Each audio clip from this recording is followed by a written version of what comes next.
আর্মিতে আমরা যাদেরকে মার্কসম্যান বলি, যারা লক্ষ্যভেদ করতে সিদ্ধহস্ত, 7.2 7.62 চাইনিজ রাইফেল নিয়ে একদম সেনাবাহিনী কমান্ডারদের মতো রাস্তা লাইন পজিশন নিয়ে অনেকক্ষণ ধরে দেখে দ্রুম ফায়ার, একটা না দুটা না কয়েকটা, এবং যখনই লক্ষ্যভেদ করে একজন ছাত্রের বুক বিদীর্ণ হয়েছে তেমনি লাফিয়ে উঠে উল্লাস করছে।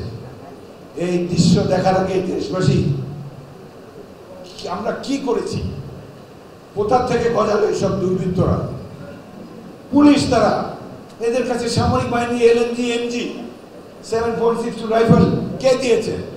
এই হাসিনা সরকার দিয়েছে।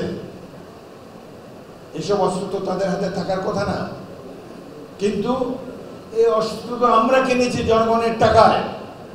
হেলিকপ্টারে উড়ে 32টি শিশুকে হত্যা করেছে হেলিকপ্টার থেকে গুলি করে, আমাদের টাকায় কিনা হেলিকপ্টার। মিয়ানমার যখন উখিয়া সীমান্তে এসে বাংলাদেশের অভ্যন্তরে গুলি করে একজন নাগরিককে হত্যা করলো, কোনো প্রতিবাদ দেখলাম না তো বিমান বাহিনীর, কোনো হেলিকপ্টার তো উঠতে দেখলাম না। ভিতরে গিয়ে আরাকানে অন্যান্য জায়গায় একটার বদলে 10টা গুলি করে আসতো। তাদের সেনাবাহিনীর এক অন্যতম প্রতিষ্ঠাতা হিসাবে আমি তোমাকে নির্দেশ দিচ্ছি, জনগণের সাথে থাকো, বিপ্লবে যোগ দাও। ইতিহাসের নায়ক বনার এই সুযোগ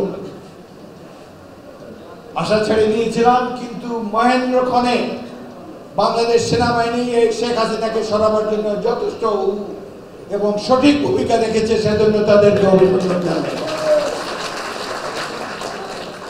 সেনাবাহিনীর ঐতিহ্যবাহী একটি বাহিনী এটি। সেনাবাহিনীর সদস্য, বিশেষ করে উচ্চপদস্থ কর্মকর্তাদের ভাষা হওয়া উচিত সৈনিক সুলভ, কিন্তু গত 14 বছর দেখছি এরা ছাত্রলীগের মতো বক্তৃতা দিয়ে যাচ্ছে জেনারেলরা।